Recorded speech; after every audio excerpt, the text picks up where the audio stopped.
It's the things that keep us sane. You know, some of us play video games, some of us can do drugs. And I used to go play Magic the Gathering tournaments up there. Nerd. I'm sure some Warhammer nerd out there is gonna destroy me for this. But it's okay. It's But I don't think I'm autistic. But you. I've known you for a long time. lore is the central point of everything in our lives. I loved Bethesda games. I don't care how shitty they are. Because something has happened recently that has really spurred me, and I'm gonna straight call it out. It's the goddamn Lilo and Stitch live action remake. At the end of the day, after we work in long ass shifts on a line, we want to be able to come home and watch something entertaining, and it's not waiting, because we've all seen that 1,000 times. That's the most Jeff shit I've ever heard in my life. Sometimes you gotta clock out, man. And I don't just mean like from work, but like mentally. I was turning gangsters and white supremacists into D&D nerds. I was doing what I like to call the Lord's work.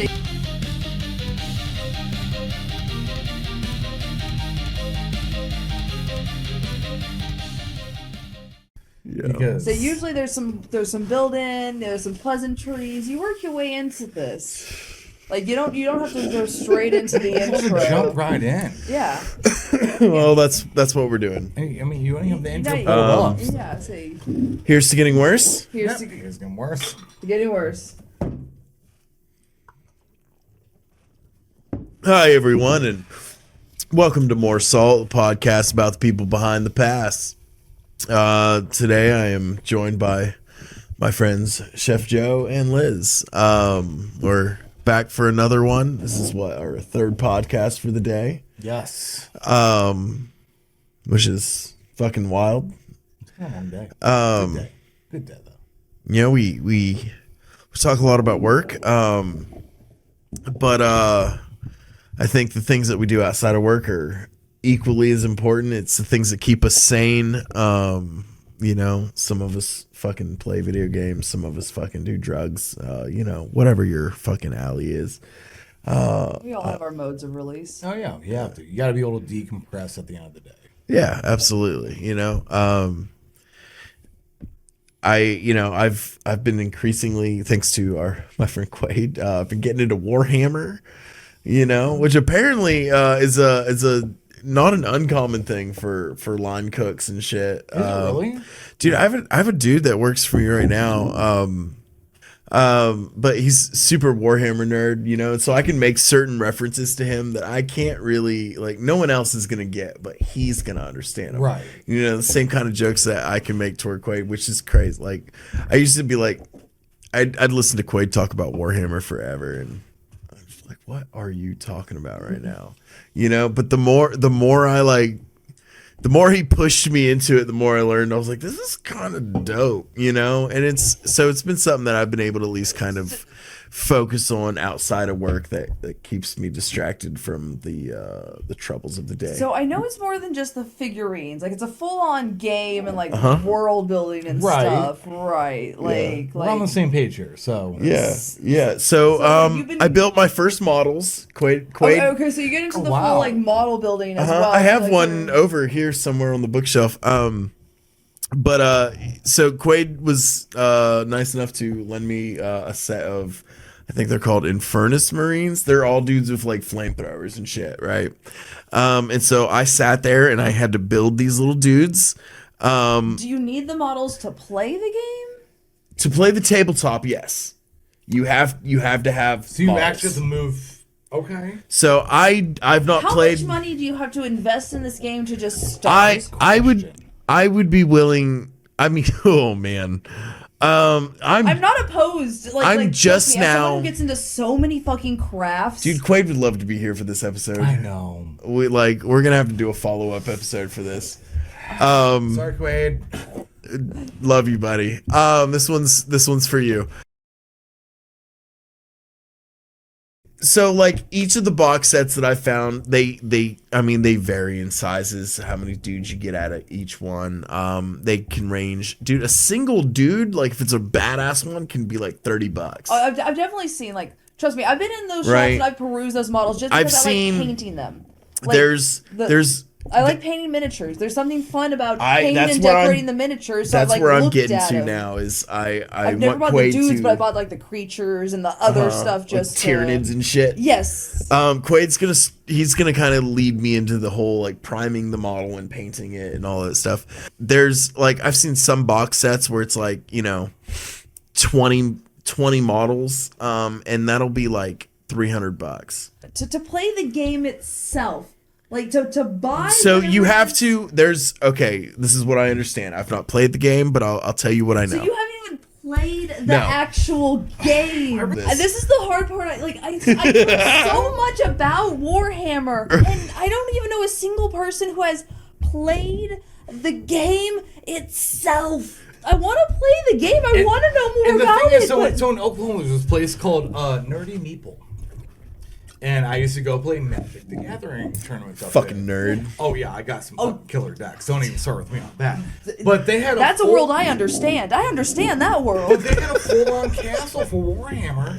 Like, what the fuck you guys doing? They're like, So- it's like one piece at a time. Am I playing fucking Elden Ring? Like, So, am I just all right. slowly I'll- moving across. I'll break down what I see know. people set up- All right. So the Is tabletop. it gonna be helpful?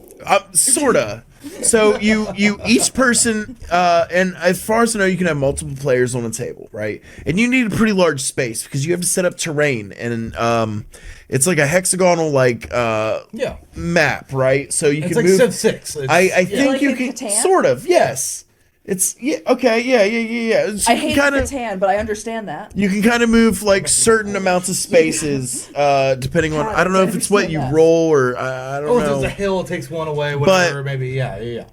So, but in order to start the game, you have to meet there's a point value, right? And I don't remember what the starting point value is, like 500 points or something like that. I'm sure some Warhammer nerd out there is gonna fucking Destroy. destroy Yeah, me for this. But it's okay. It's here But the basis here. I'm- to I help am- me- I this am is to a- help me understand that there's an actual game. Yes, to there this. is. There is. Okay, continue. God, if Continue. anyone gets comments, I need to. And so and so you have to have like a squad, like a full squad that meets this point value. And I guess depending on what you have, whether that's vehicles or vehicles are worth a certain amount of points, Okay. whereas like little units are worth like less points. And so Okay. like depending on what you have to meet this point value, and that's what you start off with, right? And then you move your units around this map and you try to fucking kill each other. That's as much as I know. I don't know how the combat works. I don't know how any of the movement works. Okay, but that's enough to at least confirm to me that there is some actual form of game. Okay. Thank you. Quaid's Thank gonna you. love That's this. all I needed. There is some actual and if anyone is watching this who's a Warhammer fan and is very upset at this, we are sorry. And if you want, you can ELI5 in the comments how this works because I would love to learn, and No, I'm sure same. we would Hey. probably too. Yeah, the rest of us. No offense, or I don't know, maybe some on this one's part. I can't speak for him. We're definitely gonna have to do a follow-up episode now featuring Quaid. Fantastic line cook. I mean, I'll bring Bullet with me, but yes. I've been friends with him for years. He's the one who got me into this stuff. And I mean, Actually, he's this phenomenal. this dude is a I really walking like him, this so. dude is a walking library for. I think he's autistic, but Warhammer lore is his I'm thing. autistic. It's Like I mean, I think we're all a little. Yeah, Yeah. I'd say. I don't think I'm autistic, but you the got three of us? you. I've known you for a long time. I mean, I know I'm ADHD as fuck, and I've been suspecting for a long time that I'm But Quaid would be able to explain all of this in detail. But I really like the aspect, because I'm friends with Quaid, the Facebook and YouTube algorithms have picked up on this, and they just throw Warhammer content at me Just constantly. Yeah. And so I see these people that have painted these miniatures that are fucking awesome, and I'm like, that's cool. I want to do that, And so I've got like a couple of dudes. I'm like, I want to paint these dudes, but. Man, I don't know. I don't know shit. But I've been looking at minis and I'm like, I'm gonna blow some money on these. So have you painted any yet? Not yet. I've built Okay. 11 Space Marines. Okay. so 10. you're getting them ready so you can start priming. them I and have start painting them. the rest of them are at Quaid's house. I have one over there on my bookshelf that I brought home just because he was the first one I put together. He's We'll awesome. the mascot for next time. So I really want to help him start a YouTube channel as well to kind of run alongside More Salt. ironically, More hammer. we were gonna call. I know. We were gonna call it More Hammer, but it turns out that that's already been taken. Shout out to you guys. Fuck y'all. It would have been perfect. It would have been awesome. But I kind of want to I want to have him do like a Warhammer lore sort of show.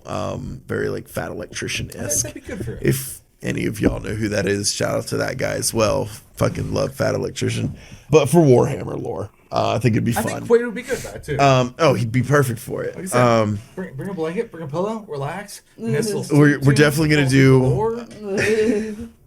Yeah, he would be great for that. But so yeah, that's what I've kind of been playing with my little Space Marines, and learning that stuff, and deciding what I want to do, and because there's so many options, man. You don't know what Legion you want to run. You don't know what you could do a homebrew chapter where you just create your own shit. Like there's so much stuff to do. It's Quaid, we need you. Shout out to Quaterade. Right? So whether that's tabletop games or video games or whatever, like I think it's good to have something. What do you do? Yeah. So my neighbors, they used to live across the hall from me. We played Magic all the time. You're a Magic nerd, aren't you? So I have played Magic, not a lot recently because a lot of things have changed. It seems like the shift has moved to, the shift from what I understand, at least in the group that my husband in some place has moved to Commander. It's all Commander. Everything's Commander heavy. Well, so here's the thing. I used to play a lot of Magic back when it was less Commander. Yep. And so you're probably, since you play Magic, you're gonna understand how crazy this is. I ran a 99 card deck back when I played Magic, and it was filled with cards from like the Unbinding set and stuff like that. Y'all are speaking fucking foreign languages to me right now. So one of the cards in there though was a card that would turn my life points into the amount of cards that was in my deck. And the main point of me was to draw that card at some point, and then also to have Fieldar, Spelding, or something like that. I can't really remember. You're running old school cards. I mean, those are banned cards. Well, that's to tell you how long ago I was playing this, Yeah. and also say that we weren't really playing like official rules. It was like a bunch of friends and stuff like that. You're sitting around in a park, yes. Yes, so this was all with like a group of friends and stuff like that, and that was the kind of thing that I was used to playing. I understood the rules then. Things weren't super complicated. Well, they are now. That's the thing, yes. At some point, my husband's friends started learning stall decks and things like that, and I quickly lost the plot and could not keep up. And But the theory is the same. Well, here's the thing. It wasn't just me. It was me and another one of his friends' wives as well. So we kind of fell off together, and that group just kind of ran with this. Yeah. So they just kind of lost it, and we tried to get back in together. We both tried to get into Arena to try to relearn the new rules and stuff like that. Arena's not easy to follow, though. It's not, and well, here's the thing too. Like, to their credit, both of our husbands built us commander decks with our interests in mind. My husband built me a cat commander deck with that lion commander in roll. But you realize how long it takes to get to commander in that? Well, here's the thing. We didn't get very far in that. That was a thought. And Michael's such a fucking nerd. Like dude, he's great. Like that doesn't surprise me. It doesn't surprise me at all that he put you to deck. Well, no, you're good. But here's the thing. Like, so he built me a cat commander deck, and he he tried to reteach me how to use it, and he brought me over, and I was able to go for like a few rounds. But the thing was, it was always one of those things where like, just with how the rules were anymore, like I would maybe get a few rounds in and maybe not be the first person out. But then you would sit there, like Magic games can take so long. Then we would sit there, and usually then I would end up playing like stuff on the Switch with his wife and stuff like that. And that wasn't necessarily a problem, but it got to a point where I was like, I had no more interest in Magic. And that's why and so I didn't care anymore. But that's why I like playing with three of us. Because once one person was out, I was like, all right, you're going to get taken out real quick. Yeah. And with 4 people, it takes time. And that was the thing. It was usually like 4 to 5 to 6 people. Yeah, and that's just too much. And the other thing was, it became more of like, these were a group of guy friends that wanted to get together. A lot of them had significant others, and the significant others enjoyed each other's company as well. So it made it easy, and they all wanted to try to get together, and we all wanted to like participate. Right. It just unfortunately killed the female, the significant other's interest in this game.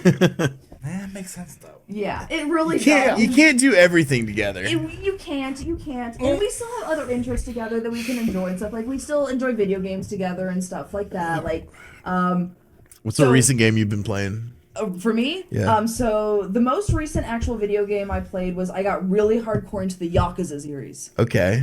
Which one though? Well, here's the thing, a lot of them. Because I mean, there's a lot. I mean, it's the Fantasy Island. I mean, how far do you want to go? Here's the thing, I actually have access to pretty much all of them at this point, except for Judgment, Inshin, and like Pirate Yakuza. Yep. So it all started with we have access to like PlayStation's Plus or whatever, not the highest one, but the one that gives you like a free game, you know, the free game and stuff. Yeah. And I got Like a Dragon, the first one that was turn based. Oh yeah, I know which one you're talking about. And Yeah. I didn't play it for like a year, and then I was looking for something to play. I saw it, and I was like, why not? Put it in. Absolutely fell in love with it. Like, I enjoyed it so much. Too bad none of the games are always the same. Well, so that's the thing. I was like, I fell in love with it so much. I was like, I'm gonna look into the other ones. So found out that we actually already had the first one, Kiwami, and I was like, yeah, cool. Let me go ahead and play that one. And it was way different, but I still absolutely loved it. And it was such a weird thing that I'm sure people who played the games from the very beginning and were introduced to the character of Kiryu had their reaction of playing Like a Dragon of like Kiryu, or the character of Ichiban is the main character of Like a Dragon. Then Kiryu is the main character of the Yakuza series. Playing through Like a Dragon first and then playing through the Yakuza series, I was having the reaction of, oh my god, Kiryu is so much like Ichiban. And to a person who played Yakuza first, I'm sure it was the opposite reaction. And I sat there after a while playing through the games like, this is so weird. Like, I know I'm supposed to be having the opposite reaction to everything, and I'm falling more and more in love with this series as I'm going through these playing games. It that way that you did. Yes, yeah. and so my play order is absolutely fucked. And I have immersed myself into this game series as I played it, and just falling more and more in love with the lore and the characters and the story of this game. Funny how lore keeps getting brought up too. I know, like, well, lore is the central point of everything in our lives. The more you think about it, like, I have lore, you have lore. Exactly. We all have our own lore. Exactly. When you deep down and look into everything, we all have our own lore that has put us to this point. Yeah. So, yeah. What are you playing? Man, this is embarrassing. I've been playing Starfield again lately just because I wanted to try out some of the new mods that have come out for it. I love Bethesda games. I do too. Right? I'm a sucker for Bethesda games. I started with Morrowind way back in the day. Yep. If anyone remembers the Elder Scrolls, what was it, 3? Morrowind? Was that? God. I don't remember what year they came out. It was the 90s, I believe. It was good. Not to derail you, but to make you proud, I got Skyrim VR. Okay. It did the most Skyrim VR thing, and I'll have to tell you later. We'll definitely, we can touch back on Skyrim because I had Skyrim VR for a while and I did some wild shit with it. I had like we had AI, conversations on the I had phone, like yeah. AI integration and shit in my Skyrim We'll touch back on that VR. later, but It was before wild. I wanted to let you know. But yeah, I've been trying out some of the okay. It's Bethesda. Bethesda. Yes. Yeah. I loved Bethesda games. I don't care how shitty they are. Morrowind is great. Oblivion had my fucking heart for years. Yes. And then when Skyrim came out in 2011, Was that really 2011? yes. Yes, 11 the 11 original 11. release. No shit. 11 11 11. That's how they advertised it. Was I also remember, this is off topic but sort of, but Bethesda had held a contest where if you had a child that was born I remember that. on yeah. 11/11/11 and you named your child Dovahkiin, they would give you free Bethesda products for life. And somebody did that. Somebody actually fucking did that. Named their child Dovahkiin. Wild. But loved Skyrim. Loved, I also about the time that I was getting into like Oblivion, I also started playing like Fallout New Vegas, which granted was Obsidian. But also Fallout 3, which is one of my favorite games of all time. Yeah. Played and I played all through those series, Fallout 4, Elder Scrolls, Skyrim, all of that stuff. Same. Love those games. And so when they announced Starfield, I was very I excited. was stoked for too long though. I'll tell you how excited I was. I took a week of PTO. Did you really? I swear to God, I took a week. I have people that corroborate this. I believe you, I took a week of PTO for Starfield's release so I could play it, and I played the shit out of it. And at first, I really liked it. But after a while, there were certain things that just really kind of gnawed at me about Starfield. It felt very empty, which, to be fair, that was one of the big complaints from people. But it is set in fucking space, Yeah. which is supposed to be pretty fucking It's empty, There's a right? lot of nothing out there. So I was like, all right, fair, right? Now there's a rule that they tell you about like open world RPGs that you don't really hear a lot, and it makes sense once you hear it. But like the rule is that like if you're walking in a straight line in an open world game, you should encounter something every 10 to 15 seconds, whether that's an event or a location or something. Okay. Right? And Starfield failed at that. And that, Oh, yeah. that is a big part. That's what, Do you think that was that's what made procedurally games like generated? Oblivion and Fallout and Oh, yeah. Skyrim so good, was because if you walked in a straight line, you're gonna encounter something, right? And that keeps your interest. It keeps your fucking attention on the game. And Starfield kind of failed at that. I also kind of look at Starfield the same way that I look at No Man's Sky.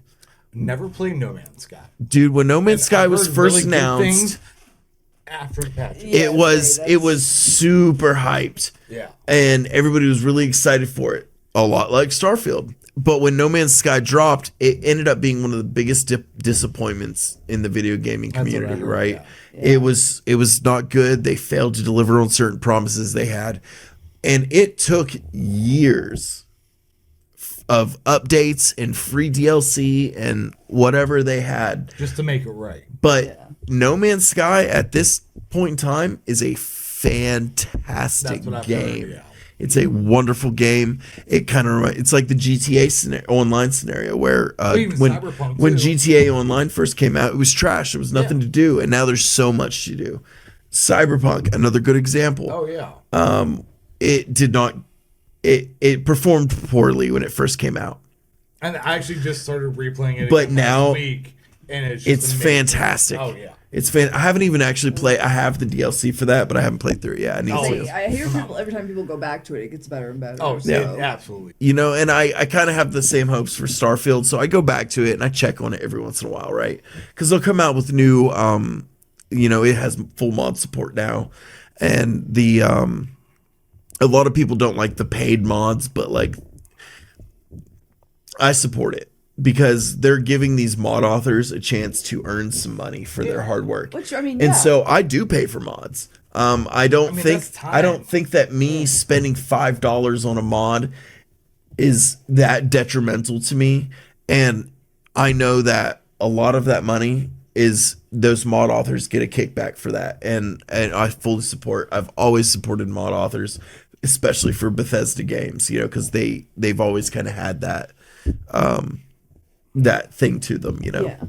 I would say it's always been, a key central point of a Bethesda game is that you have access to mods. Yeah. Even on consoles, they've allowed you to have access to And mods. for the most part, they've been really good about, like, they'll look at, if you look at games like Oblivion, and then you look at the mods for Morrowind, you'll see that there's a correlation between, like, the most popular mods for Morrowind and then the features that came stock in Oblivion.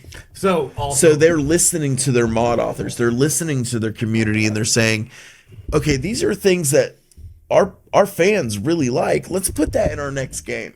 And since we're on the Bethesda kick, I'll just go ahead and put this out there. A lot of people look at Starfield at face value and they go, oh, it's a space game. You have a ship. You can customize your ship, fly through space. What they're not realizing is that It is so much more than that. they're preparing for Elder Scrolls 6. Yeah. Right? Now, I'm an Elder Scrolls nerd, right? I like the Elder Scrolls lore, right? And so the next game it's been all but officially like figured out that that's going to be set in Hammerfell, right? Which is where like the Red Guards are from, right? Hammerfell was It's okay. It's okay. I got you. The very first. Circling back down. It's the lore, bro. It's the lore. So Always back to lore. the very first Elder Scrolls game was set in Hammerfell, right? Okay. And this is back way before it was 3D. It was just 2D bullshit. Hammerfell in the lore has a really big problem with pirates. Okay. So if you take Starfield and you look at it and you go, oh, they're figuring out vehicles and customization and all of this stuff. Yeah. And then you go, okay, well, the next Elder Scrolls is going to be set in Hammerfell. That makes me think that you're going to get a fucking ship and that you're going to be able to customize it and sail the fucking seas of Hammerfell and do fucking Elder Scrolls shit in a pirate ship, So you which need makes me 8 super times excited. right now. So actually, when it comes out, it was for you hear it Sorry, first. we're all making a prediction now. The new Elder Scrolls is going to have customizable pirate ships and you're going to sail the seas. Yes, absolutely. All right, okay. Absolutely. Calling it now. I fucking love those games. Also with the Oblivion remake that just came out, if you guys have seen that, Yeah. it was fantastic. And they pretty much just left even the weird, the bugs that Bethesda's sort of known for. Yeah, but those are They the fun left ones. those. Yeah. They left them in the game. They just left them. They were like, Good. "Fuck it," Good. And they just updated the graphics, and it's fantastic. I've played some of that recently. I haven't finished it yet, but it's been great. And a lot of people don't realize they were probably going to release a remastered Fallout 3, Yep. which is We were talking about undoubtedly that, going to yeah. be I'm so excited for that. so. That is I think you're a Fallout nerd, Well, so so here's I the knew thing. you'd be excited for that. He was the first Fallout I played. Yeah. But you also Same. realize that one of the YouTube channels that I listen to, Game Ranks, not trying to shit out, but I actually do love you guys. They were talking about how they were talking about Duel 1 and 2 as well. Now, are they going to go the Diablo 2 route, where it's just better graphics, still top view, or are they going to go full out 3D with it? Yeah. So, I would love. start with 3. Let's start with 3 and we'll go from there. Yeah, I say honestly, I would love to see it the top view still. I would Oh, love yeah. to see those. Sometimes those are remastered. great. It's great. I mean, Diablo is still a great game. Exactly, and that's the thing. I was never a huge Diablo well, fan. I never wasn't got either, into But it. here's the How thing: the heck the, was the Diablo did so well. It would show that the Fallout would still do well Absolutely. because here's the thing: the fans love the games for the same reason we keep talking about this. The lore. Exactly. The lore. It keeps coming Yeah. back to the same thing. Yeah. And And it's you why can we keep the going story back better to that way. exactly. You know, like when those original games were played, like all of the way that the games were developed, it added to the feel of it. Like, and then I know once we got to 3, we got the full 3D feel of it, Right. and it added to then the immersion and the story. That But it then was New telling. Vegas came out and you actually had better story to it. Yes. Because 3 was, yes, a great game, but at the same time, you had such little direction that you missed out on so much. Yeah. And I think that's where New Vegas came in and kept on that great story behind everything else. Yeah, well, so it's stepping up each Yeah. time, exactly. So when we do, when we go back and show the originals again, we don't need to change it. And that's the thing. All right, sorry, I'm gonna go on my own little rant. No, here. that's fine. Go. Yep, settling in. Due to recent events, and especially because something has happened recently that has really spurred me, and I'm gonna straight call it out. It's the goddamn Lilo and Stitch live action remake, and this is just a whole point of contention for me is remastering of original things and Yeah. changing. Do you know them why they're doing a whole that bunch. though? Oh, I'm gonna cut you off real quick. Do you know why they're actually remastering all these movies? Why? Go Or ahead why and they're tell me. doing the Why they live do it? action versions? Is it to just to renew the IPs? Yes. That's exactly what it is. So I do It is. understand. All these movies came out 20 years ago, 25, 30 Yes. years The IPs ago. are out. And so their copyright or their IP protection is running out. And so Yes. they're remaking them all so, So- they can continue to do that. Yes, and so Yep. ultimately I do understand that It's that is the business, reason. bro. It's just business. I do understand it's business. All it is. But I want to go on my rant here real quick about the fact that when they do this, they are making some very large major changes that ultimately undercuts the ultimate feel of the original value of the movie. Yes. And Yeah. the Lilo and Stitch one, while I have not seen the new one, I have seen a lot of people talk about it and what Yeah. the changes they have made to it. And not all of it's been good. No. And it just speaks to a core value of what capitalism and a whole of like doing like just the fact that they are doing this to renew IPs, to hold on to these things, and because they are doing it, they are making changes so that they can call it a, you know, the reason that they are having to remake it is like, oh, we're making a change. It's a, you know, it's a refresher. They're trying to introduce it to a new generation. Yes, or, they're it's not you know, it's a refresher to this. But you know what the best part is about all this is Pixar. Pixar is the best example of this. That they made a movie, great. The next person that made a movie, better. The next person that made a movie even had even more sales. It used to be a competition to make the best movie possible for everybody. And now everybody's just recycling ideas. That's all that it is. But and I thought that was cool, Pixar at first. That's why I liked, like, you don't see a lot of original movies anymore. Unfortunately. You know, and it's been that way for about the last decade, I'd say. And I think one of the last good, like, fresh ideas that I'd seen was the original John Wick movie.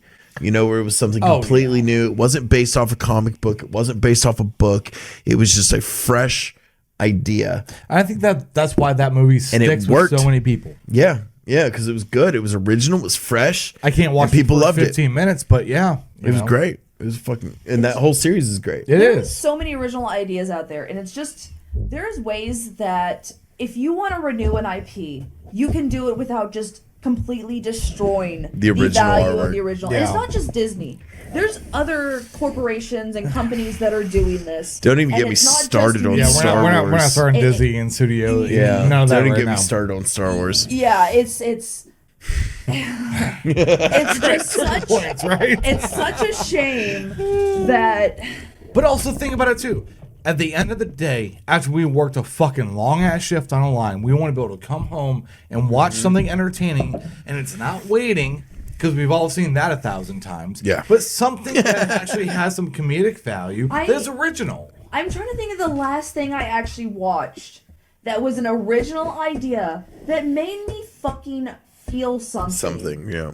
I'm really trying to think, and I know there has been something, but the problem is that there's been so much other goddamn bullshit that I've had to think about recently. It's been garbage. I can't even think of what it is. Yeah. I know Ozark. if I look it up. Ozark was the last thing that made me feel how something. long ago did that come out? Years. Exactly. It's been years. No, I mean, and it was only one specific scene. Yeah. But great show. Awesome show. Oh, yeah. But yeah, that's like the last time that I remember watching something that like made me feel something. That's sad. Yeah, and it was a particularly rough scene. There, you don't get a lot of that anymore. You know, fucking Netflix is buying up every goddamn adaptation that they can. You know, Well, and I think like Prime's like Invincible. You know, and you look has been at- the best thing I've seen in a long time. Invincible was good. It's you know, still The a Witcher. cookie cutter, but- The Witcher was okay. It was pretty good, but there toward the end they kind of strayed from the books and Of course stuff, they did. and I think that's why Henry Cavill dropped out. Yeah, he Don't did, quote me yeah. on that. You know what? Me and Michael actually did watch a show recently called Barry, with Go on. Bill Hader.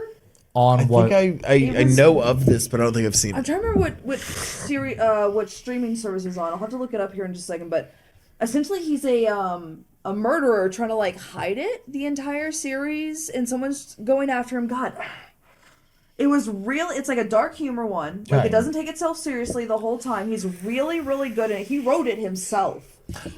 Oh no, he's an assassin. That's what it is. He's an assassin, and he has to hide that he's Would an you assassin. get your facts straight? I'm sorry. You're Let me- all over the place right now. No one knows what's going on. Do we have any more grog? No, we are out of grog. Oh man, do we have anything? You know what? Stand by. I'll be right off camera. I heard that. Beer run. Okay, so he's a hit. Okay, now that I read the synopsis, I remember what the show's about. Okay, so he's a hitman who goes to Los Angeles to take out a mark, goes to an acting class where where his mark is, falls in love with a girl there, and decides to leave being a hitman and go into acting because he loves acting and the girl. But his handler decides that that's not what he wants to do and continues to want him to be a hitman. So the entire show is about him trying to get away from being a hitman, go into acting, and fall in love with this girl. I Okay. got it. Yeah. Eventually he does. He has a kid with them and goes into hiding. I'm gonna check that And out. mobsters get involved, and it's really fun. Did either of y'all There's ever one watch? gay mobster guy that's in there that is the best character ever, and I absolutely love him, and he has the best death in the world. Did any of y'all ever hear of Loudermilk?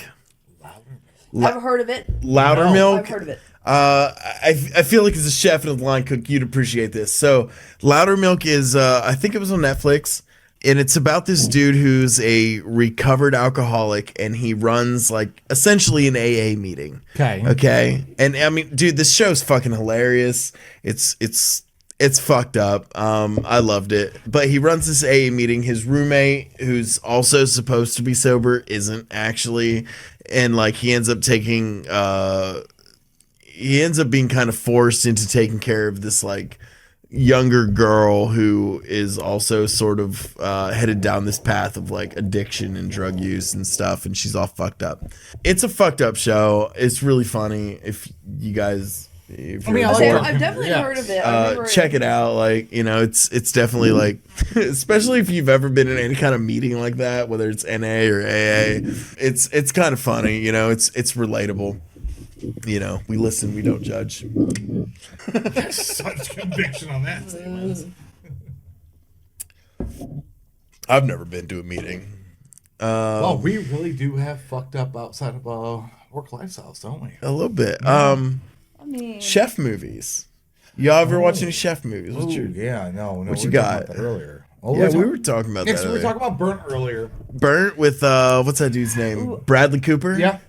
Like the movie, but like we talked about outside, if you're gonna throw in a Michelin star wannabe restaurant, you can't rush it. Yeah, no, that movie it seemed a little rushed. It seemed a little chaotic, but it was good for what it was. It was. It absolutely was. By far, my favorite's got to be Chef with Jon Favreau. Oh, it's just such a good movie, dude. Wholesome as fuck. Exactly why. Wholesome as fuck. Exactly. There's why. that. I told you about that. There's that scene in that movie where he there's like a part where he kind of like yells at his kid or whatever as they're like cleaning up that food truck they bought, and then he like kind of comes to him later and he's like, "Hey, I'm sorry." He's like, "I need you to understand." And I don't remember the scene exactly, but he's like, "I'm not good at a lot, but I'm good at this, and like I care about this." You know, and I want you to care about this, you know, and like, dude, that's one of the few scenes in a movie that's ever brought tears to my eyes because I'm like, I feel that, I feel that, like, dude, I was lost most of my life where I'm like, I don't know what the fuck I'm supposed to do, I don't know where I'm headed, I don't know, like, I had no direction, you know, and it wasn't until I started working in kitchens and got good, you know, which took a couple of years before I realized I was like, dude, I'm not really good at much, but like I'm good at this, and this is something I'm gonna share with the world, you know. And that's why it hits so hard. And I never thought that it would, you know, that would actually culminate into a podcast, but here we are. Yeah. Well, and my question is the menu. What are your guys' thoughts? Dude, I loved that fucking movie. It is sitting at home. It is on our list to watch. You haven't watched it yet? Not yet. So here's the thing. It was on our list. We don't have access to the streaming service it was on when it came out. I will pay for your first month of streaming service to watch that movie. Hey, dude, listen. It is we the DVD that it is on is at our house right now. So here's the thing. My parents owned it on DVD. We borrowed a bunch of DVDs from our parents. There's a roulette disc on our phone with all those DVDs we borrowed that we have been going through, watching all those movies. It just unfortunately has not landed on there yet. How much? Because we are so indecisive we can't pick. Fuck that roulette. Watch that movie. We have like 4 movies left on there, okay? Okay, that's not the point. What I'm trying to say is how much can we say without... So Joe, spoilers? I'm not trying to spoil. I don't want to give you a spoiler. So I was going to ask y'all's opinion on it because we really want to see it. All right, third time I watched it, I liked it. First time I thought it was very... You told me the first time you watched it, you weren't really paying too much attention. And I wasn't either. So you have to a second time, I was very kind of pretentious. Third time, I really liked it once you actually understood the pain. So... You have to feel the pain. I saw the trailer for it, and I was immediately like, I've got to watch this movie. See, that's how I was. That's how I've been since the beginning. Also, I just love the thought of Lord Voldemort being a chef. And that's what it was, too. That was kind of the big point. See, since the beginning, I've been very interested in this movie. Since the trailers, I'm like, I want to see this. Several points I want to make on this movie. For what it's worth, I've little bits have trickled to me here and there because I've been on the internet. Let it all go. So. Let it all go. Let it go. So, the first time I watched that movie, I was hooked.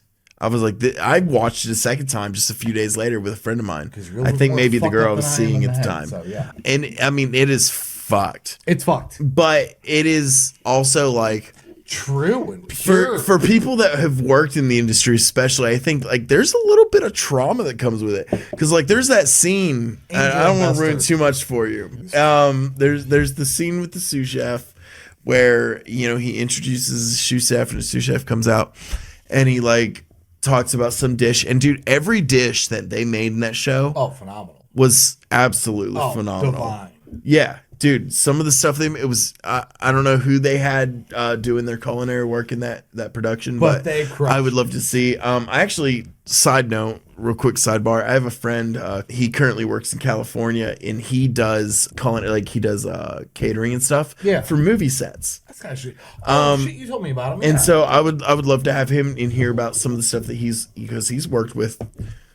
I mean, he's worked alongside people that are like actors and shit, like famous actors, and I'd love to hear his stories. We'll have to get him one sometime. Yeah. But all the dishes they make in that movie are fucking phenomenal. The actors are all fucking so good, and just the line itself is so impressive. It really doesn't hit you until you see that scene. These dudes come out. I don't want to ruin too. I'm gonna fuck up a part of this movie for you. Okay, then probably stop talking. Like, so there's this. I won't go into too much detail. I won't ruin too much for you. But there's this scene where he introduces the sous chef. They introduce the dish that he's created. These people come out. They roll out this tarp on the floor, and this dude, he's standing out there and he's talking, and he's like in tears. And his the chef, the dude that Voldemort, Yeah. fucking Voldemort. He's like, you think you're great, and you want my job, don't you? And this dude's like, no, chef, and he's in tears. Okay, I've seen this scene. And he puts a gun in his mouth. He does a super slide. Yeah. And he super slides all over that fucking tarp on the floor. And it's like, holy shit. Like that just happened. Yeah. And the rest of the movie, like, there's so many parts that I could talk about that were just fucking like, holy fuck. As much as I hate dessert, it was my favorite course. Dude. Absolutely. But awesome movie. Watch it. If you haven't watched The Menu, please watch The Menu. It is fantastic, especially if you work in the culinary industry. And if you like satire and actually understand satire, then yes. Yeah, please watch absolutely. There are parts of it that are kind of fucking, I hate to use the word funny, but that's what they are. They're campy. Yeah. I said they're campy. Yeah. But it's kind of a fucking dark movie. It is. Well, that's what I've been expecting. Like, I know what I'm going into. I don't know if Michael knows what he's getting into, but I know what I'm getting into. He's gonna watch it with me. Like he's good. He's gonna watch it with me. Like, it's like I said. There's no doubt that we're gonna watch it. It's just we don't really watch movies, so it's later. So yeah. Please watch it. Well, so here's the thing. We That just is your We just homework. need some normalcy in our lives. When the weekend rolls around, we plan to watch more movies. Okay. So that's gonna happen. We're like I said, we only have like 4 more left. Hold on, let me check the roulette. I think there's only 4 more left. And The Menu hasn't made it yet. Damn. But also, Josh, Such a good movie. It started with like cheese 12. for a cheeseburger. Shitty American cheese. Yep. Okay, yeah, there's 4 left. Which are The Menu, The Weight of Massive Talent, Warm Bodies, and Fool's Paradise. you got some winners there on that one. Wait, no, I'm sorry. And there's also The Man Who Killed Hitler this. and then Bigfoot. So we got a what, 20%? Yeah, 20%. Yeah, okay.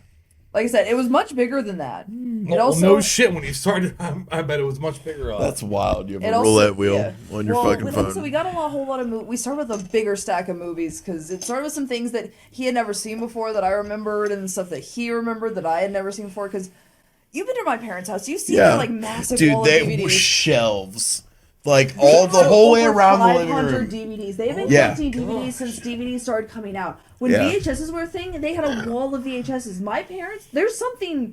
I love my parents to death. But they've been collecting like that kind of stuff. Like there's something about them that it's mostly my mom. Okay. My mom likes collecting media in the sense of like she just likes having it because you never know when you want to watch it, or she Yeah. has this thing of like No you never, digital license, yeah. Which I'm with you that's- never know when you can't get Yeah. exactly. That's a Yeah. whole Yeah. other topic And as she far as like catalogs video it too. games She and has stuff are my concerned. mother, God bless her soul, if she could have been diagnosed, she would have been diagnosed with ADHD or OCD or something because Something. she has an Excel file of all of her DVDs as well, and Also- has and lists that. That's the most Impressive, that's the actually. most chef shit I've ever heard in She my had a life. copy of it to me on a flash drive, so if we ever need to know if there's a movie we want, we can plug it into the computer to see.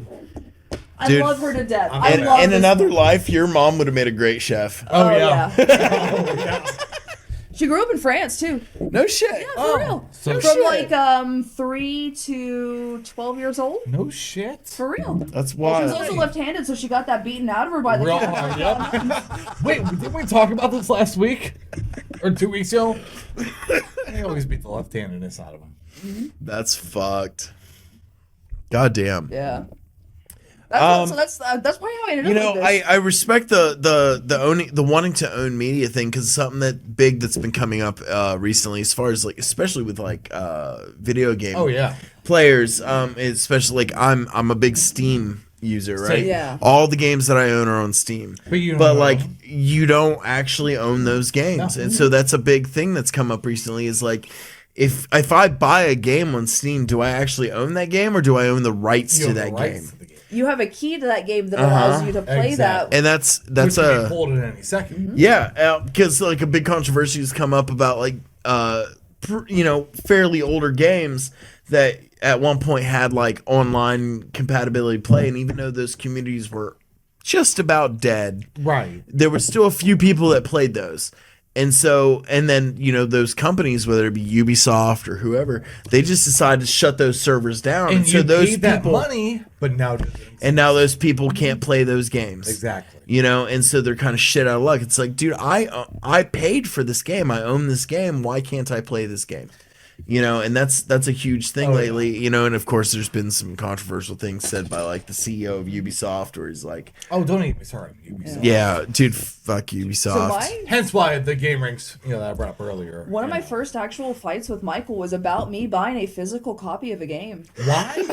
So here's the thing. Oh, what? But I no, know, as you- weird as this sounds, he was a very Well, big. it's also no context. So Well, yes. yeah, so he was a big proponent of digital because this was so he owned a PS3 at the time and stuff. And this was Right. when all It the made sense at a certain time. it did. Right. It did. This was when they were making a big push to get everything on digital. You no longer have to own physical copies of games. Right. But I had been a big because of my mother. Oh yeah. I was a With big- the VCRs, the DVDs. Yes, of course. So we had been living together for maybe 3 or 4 months. Okay. And I can't remember exactly which Mortal Kombat it was, but one of them had just come out. And I've been a big Mortal Kombat fan since the Sega Genesis. Yes. Just to A let B you Christ. A C A B B. I know the blood. What Yeah, year? but just to What let you what know. year was that? would have been 95, 96. I would have been. I would have been like 6 or 7. Anyways, point is, so was I think 10. it might have been X, something like that. Point is, so I go out and I buy a physical copy of this game. And I Okay. come home and I'm like, hey, baby, guess what? I just picked this up. And he's like, Cool as shit. Yeah. yeah, he's like, why did you go buy a physical copy of it? It's like, oh, I don't know. It's like, just went and got the game. It's Oh, like, well, never we- go down. Yeah, it's like, well, we could have got it on, digital. That's, we could have, and it wasn't like a big It serious maybe even fight, but it saved was us like- some money on it Yep. if you bought it digital. Well, see, that could have been part of the argument. At this point, it's been, so long, obviously, at this Right, point. Me and him right. have been together for 10 years. You 11 guys years. have been together forever. So, and like I said, it wasn't like a big fight, but it was the first actual kind of fight we had, and so he was upset that I bought it physical. I couldn't understand why he was upset that I bought it physical. Like he said, it could have been cheaper digital, and I just didn't think about that. Or And- just a theory behind it as well, too. So. and we were only mad at each other for maybe a day or two, and we were over it, kind of thing. But there was a point of contention at some point about this whole thing. But since then, there's been such a shift now too that we have started building a physical collection of stuff. Yeah. So much so that our DVD and game collection no longer fits the small DVD case we have. It has caused a shift where we've had internet outages, where we can no longer stream stuff. Oh, no. So, guess what? we did have DVDs and TV shows and stuff like that from when people gifted us stuff or random stuff we already had, but you only have so much of that and you run out. Like he said, there comes a point where you need physical copies of stuff. What do you even own? Because if they stop actually own it, you own the rights. Exactly. If they stop running the servers or you don't have connection to the internet, you cannot access these things you own. Right. So, physical copies and collecting your own copies of media is really kind of the best way to go. Rummage that Walmart $5 bin for things. You never know what you're going to get out there. Every time we go into Walmart now, ever since we had like that first real major internet outage that I think flipped the switch in my husband's brain, where he was like, maybe we should have physical copies of things where we can like watch stuff whenever we want. We rummage that thing every time we're there and like look for stuff that's like, oh hey, this is something that's fun or we enjoyed it. Let's grab it. Whether or not we actually take the time to watch those movies is a whole other story, but we have them when we don't have internet. Yeah, we got it. Okay. Here's the thing. When we have internet, all of our media is through YouTube. When we don't have internet, that's when we watch our physical movies. Yeah. Now, Sunday mornings, if I wake up at 6 a.m. and he doesn't wake up till like 3 more hours, I can watch a single Disney movie by myself. Just one. Just one. Just one. It's the only time I get to watch Disney by myself. I think it's important for us to have these things that we do like outside of our job though. Like you gotta have something else to focus on. Like it can't always be the next event, the next fucking the next time you big clock night. in and think about what you have to Yeah. prep. And Sometimes what you have to gotta go in and sometimes take you gotta care of. clock out, man. And I don't just mean like from work, but like mentally. You gotta clock out. Absolutely. You gotta fucking clock out and do shit for you, because if you don't, you're gonna go fucking crazy. You gotta have a video game or a movie or a date night or whatever the fuck it is. And you go back to substance abuse on top of that. If you don't have those healthy outlets. Yeah, if you don't have that stuff, it's just cocaine and girls all the time. Like I say whatever it is that helps you zone out for the time it takes to. That's why I like going to concerts. Why I like going to shows as much as I can. Because dude, a good metal show or a good concert or like whatever it is, like keeps a good pair of headphones. It's not that hard. Yeah, it's important to have those things. Sometimes if all it takes is for you to sit on the couch and disassociate real hard for an hour. Dude, I love a good disassociation session. Have either of y'all ever played D&D? Yes. Yeah.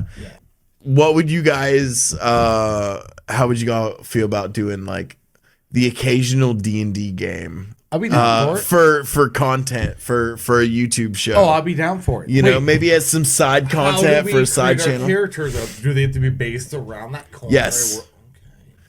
Okay. I don't know how that would go. I would have to work. Michael in for this because he loves Absolutely. Oh yeah, of course. Michael used to work. He used to work Outback too. Yeah, he was prepping at Outback. Yeah, I'm all down for this. Dude, he fucking hated that job. He would bring so much volatile about the kitchen to that. Yeah, dude, absolutely. Because Quaid and I have talked about doing some Warhammer. Yeah. Games, maybe doing some tabletop or record some tabletop stuff. And if we could do some tabletop D&D, I think that would actually kind of. I think that would be fucking awesome. Yeah. Just some side content every once in a while. Yeah. It's hard enough to get adults together for this podcast. I realize that one.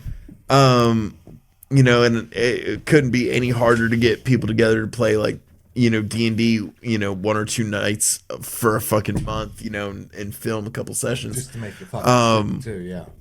Because like I do think that a lot of like line cooks and chefs, like we're all kind of fucking nerds. Yeah. Right? Or a lot of us are, and so like a lot of us like, dude, give me something outside of this job to focus on, even if it involves something like even if it involves like what I actually do for a living, disassociate for a little bit. Just to make it fun. Like, being a chef is a huge part of my identity. And if I can bring that into a fucking Dungeons and Dragons game, like, dude, fucking why not? Yeah. Well, when I was Oh, you guys are fucking me the dishwasher. This is like when I was the first time I ever actually played D&D, I was in jail. I was in county jail we made everything ourselves. We made our own character sheets. We made our own. We couldn't have dice because it was considered contraband. So we made a spinner. We made a spinner out of the back of a notebook tablet, like the cardboard backing of a notebook tablet, the handle of a plastic spoon, and the tooth off of a comb. And we played D&D for 6 months. And it was actually kind of funny because our entire campaign started off with this. We were all in jail. Right? Right? And so we had to like break out of jail and do our little fucking quest. It was fun, and it kept us out of trouble. You know, like we're in county jail. While there's a bunch of fucking degenerate shit going on around us, and everybody's fucking getting into fights over ramen noodles. We're sitting at a fucking table playing D&D, and the guards were like, "Dude, fucking more power to you." You know, like you're not not worried about you guys. You all aren't doing anything. You're not causing any trouble. You're being fucking nerds over here. Like, dude, go for it. You know. And so that's what we did for 6 months. And it was funny because we started off with like 3 people, right? Our DM was this kid named Hunter that I kind of looked after. And he also played a character because, you know, we didn't have a lot of people. So he was like, I'm playing character, but I'm also going to DM. You know, at first it was like these dudes, these big thuggish fucking brutish dudes that come up like fucking nerds, you know, and look at what we're doing. And then they just sit there and watch. Right, and that's how it started. They talk shit, but they're gonna sit there and watch us play. They're like, "What the fuck are you guys doing? Like, what is this shit?" One thing leads you know. And then within like a couple of days, we'd have that motherfucker playing D&D. Like, you want to make a character? You want to do this? You know, and they'd be like, "Yeah, all right, fuck it, why not?" You know. And so it's like I was turning fucking, you know, gangsters and white supremacists into fucking D&D nerds. You know, on the their clan meetings and be like, "You guys want to play Dungeons and Dragons?" I hope you know they're all dead. I think I was doing the world a favor, if I'm being honest. You know, I think I was doing what I like to call the Lord's work. Taking out the Dungeons and Dragon meeting at a time. Like that is absolutely the Lord's work, right? But you know, you need shit like that. You need shit like whether it's, you know, jail or the service industry. I mean, honestly, what's the difference? There's not much. You get to read more. You just read a little bit more, Get some sleep. Well, yeah, say you don't have to be on your feet. Honestly, jail was way easier than being a chef. For real, actually. Honestly, I only spent 2 nights in jail, and I would say those 2 nights were way easier than any shift I spent in the kitchen. I would say my 6 months, I couldn't do a single pull-up. I was doing sets of 10 by the time I left. So yeah. Jail is so bad. You should, if you haven't been to jail, you should go. Experience at least once. Just at least once. Do it overnight. You know, get arrested for a PI. I mean, Who if you knows? don't at least spend the night in a drunk tank with another drunk person. No. You got to get put into an actual like pod though. Okay. That's where it matters. Okay, well, I mean, I was at least in a pod once. I was in a pod for 6 months. I wasn't that long. I was in a pod for at least a night. Not proud of it, but I think on that note. No, this has been good. I think that you know, I think our point here is that it's good to have shit to do outside of the work. You know that, you know, the chaos that we endure every day, and find some fun. You gotta find some fun. You gotta find a hobby.